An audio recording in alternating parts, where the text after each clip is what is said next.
I'm Alvina, a 34-year-old stay-at-home mom. My family consists of my husband, Morris, our 2 daughters who are in elementary school, and we live with my in-laws on the same property, so we are a household of 6. Before I got married, I worked night shifts, but Morris suggested that I quit my job if it meant we could spend more time together, so I decided to stay at home instead. I spent my time raising our kids, and later worked part-time when things were more manageable. I wasn't sure about living with my in-laws at first. I didn't know them well, and I thought it might be stressful for a daughter-in-law to live with her in-laws. So, I was relieved when Morris promised me before we got married that we wouldn't have to live with his parents. However, after we got married, Morris brought it up again. He said he was worried about his parents and suggested we live on the same property, but not in the same house. I was surprised and protested, but Morris asked, "Do you dislike my parents that much? If our situations were reversed, would you want to live with your parents?" I couldn't argue with that, since my parents were still healthy and living with my brother. Even though I wasn't sure about it, Morris told me that his parents had already started building a house on our property, and we couldn't say no, so we ended up living together. But I made one condition: we wouldn't interfere in each other's lives. This is how our shared living situation began. My in-laws agreed to this, and we lived separate lives. I would join them for meals once or twice a week. The house they built on our property was nice, and I even thought it might be a good thing for us, since we could inherit it one day. However, I made a big mistake in thinking everything would be fine. Over time, my mother-in-law started breaking our agreement. At first, she would visit me once or twice a week for help with small things like carrying something because her back hurt, or preparing dinner because she wasn't feeling well. But soon, she began to expect more. She would ask, "Is breakfast ready?" Or "Why hasn't our part of the house been cleaned?" As if I was responsible for all the housework. Eventually, I ended up cooking all 3 meals and cleaning both houses. Morris didn't say anything about it. Only my father-in-law would apologize sometimes and offer me a snack, saying, "I know it's not much, but please have this."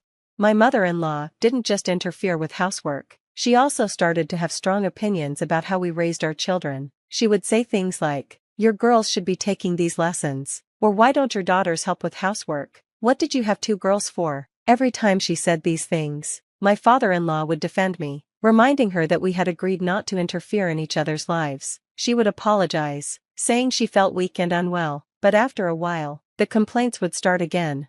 When I tried to talk to Morris about it, he would tell me, "We're family. You need to be flexible when things get tough. It's your fault for not handling it better." I felt frustrated every day. Then, one day, my mother-in-law collapsed at home. We called an ambulance, but she passed away suddenly from a seizure. I felt a mix of sadness and relief, as the constant stress from her interference was finally over.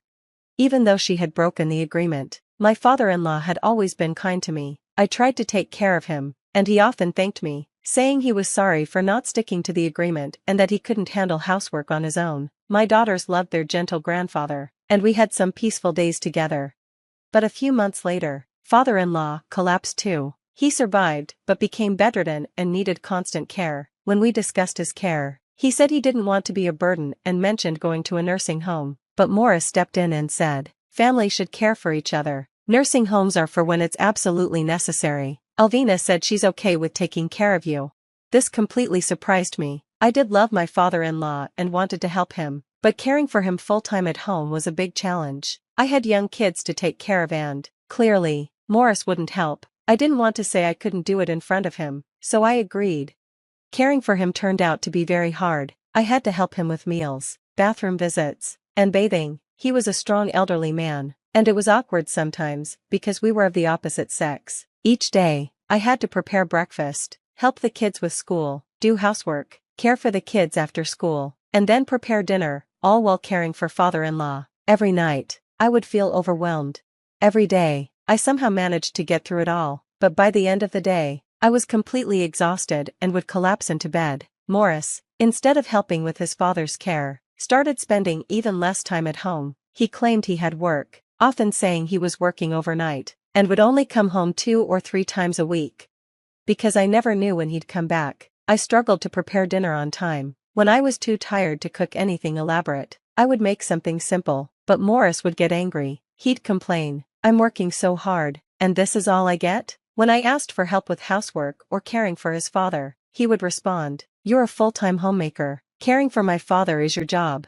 This went on for 3 years, and it made me feel miserable every day. Over time, my daughters grew older and started helping around the house and with their grandfather. Chantel helped with cooking and cleaning, and Janie would gently wipe her grandfather's back, asking him if it felt good. I was really grateful to have such kind daughters.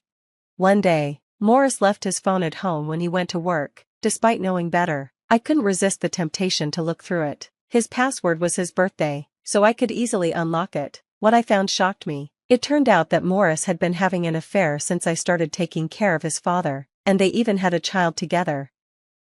The messages on his phone showed that he was financially supporting his mistress, although he had given me money for living expenses, and said he was saving for our children's future. He hadn't saved anything. The messages got worse, with him saying things like, "My kids are old enough now, so they're not cute anymore," and, "Taking care of the old man is a pain, but at least I've got my idle wife to do it." Putting him in a care facility would cost money, but having my wife do it is free. Gotta use free labor, right? I was furious and couldn't stay calm. Normally, I would have kept quiet and waited for more evidence, but I couldn't hold it in. As soon as Morris got out of the bath, I shoved his phone in his face and demanded, "What is this about?" At first, he seemed surprised, but quickly regained his composure. Then he said something that shocked me even more. "You've lost your femininity since we had our kids. You don't wear makeup anymore. Your clothes are all about comfort now, and you fall asleep with your mouth open." Morris's cruel words kept hurting me. He told me, "Ever since you started caring for my father, you've lost even more of your femininity. You're not even a middle-aged woman anymore, you're like a middle-aged man." His words were painful, but he didn't stop there. He went on to say, "My girlfriend always wears makeup and takes care of herself, even after having a child.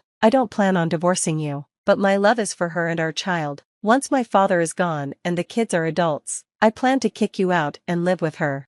He continued to say things that made me feel worthless. While he showed some concern for the kids, it was clear he didn't care about me at all. I couldn't hold back my tears. I tried to dress up and put on makeup, but it was hard. I was handling childcare and housework all on my own, and I had to do everything quickly, even if it meant my hair was messy. I asked him, "If you wanted me to look beautiful, why didn't you help with the housework or caring for the kids and your father?" But Morris was unkind in his reply. "Look at other women. They stay beautiful while raising their kids. You're just not efficient. As a stay-at-home mom, you have no right to argue with me. I'm the one putting food on the table. If you have a complaint, you can divorce me." He added coldly, "For a woman your age, job opportunities are limited. Do you really think you can raise our 2 kids on alimony and compensation from me?" I felt crushed and couldn't respond. I wanted to think about the children, and I couldn't bring myself to divorce him. But Morris said, "You can't, can you? If you care about the kids, you'll take care of my father until the end. After that, you'll work as my housekeeper. Don't worry, when the kids grow up, they'll help you, so you'd better treat them well." Then, he went to his room with a satisfied smirk on his face. I was stunned and didn't know what to do. Eventually, I regained my composure and went to take care of my father-in-law. I tried to act like everything was fine, but it must have been clear something was wrong. He asked me, "Is something wrong?" I tried to brush it off, but I couldn't hold back my tears and ended up telling him everything. After listening to me, father-in-law said, "Alvina, I have something for you. Can you come back in a few hours?" I did as he asked, and when I returned, he gave me a piece of paper with someone's contact information on it. He said, "Contact this person, they know everything. I should be the one to act, but with my condition." And he smiled. A few days later, Morris told me, "I'll be on a business trip for a week. I guess it's better for you too if we call it a business trip, right? I'll enjoy the sightseeing." I decided to take action while Morris was away on his week-long business trip. A week later, when he came home, he was furious and panicked. Everything was gone. I calmly asked him, "How was your week-long affair trip? Did you enjoy it?" Morris shouted, demanding to know what was going on. I explained to him that the contact my father-in-law had given me was for a man named Mr. Corey, an old friend of his who was a large landowner. Mr. Corey had always wanted the land where my in-laws' house stood and had been trying to buy it for a long time. My father-in-law had always refused, saying he planned to leave it to his son, Morris, but after seeing how Morris was acting, my father-in-law decided it was best to sell. Before Morris left, I had already spoken to Mr. Corey and we arranged to sell the house and land for a price much higher than the market rate. My father-in-law even asked Mr. Corey to demolish the house during the week Morris was gone. When Morris returned, all he found was an empty lot.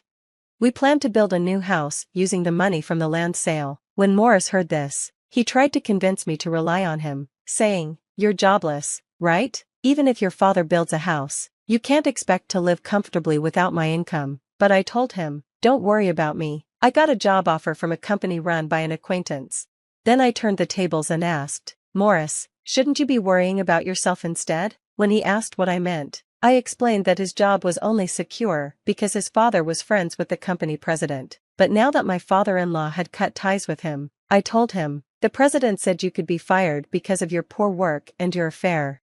Morris tried to excuse himself, saying, "I didn't mean it. I was just angry. I wasn't really going to leave you. We're family. Let's work things out." But I firmly told him, "My family now is my daughters and my father-in-law. Goodbye." Then I hung up on him. Morris called several times after that, but I ignored him. Later, my divorce from Morris was finalized. I claimed compensation from both Morris and his mistress, as I had plenty of evidence of his affair. Through various sources, including the president of his company, I found out that Morris had been embezzling company funds to support his double life.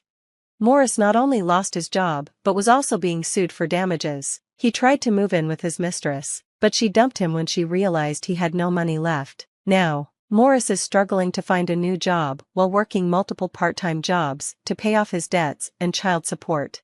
As for me, I plan to live with my daughters and my father-in-law in a rented house until we can move into the new house my father-in-law is building for us. When my father-in-law offered to build the house, he said he wanted to move into a care facility, and that he wanted us to live happily there. I told him, "What are you talking about, Dad? We're family. It would make the girls sad. Let's live together."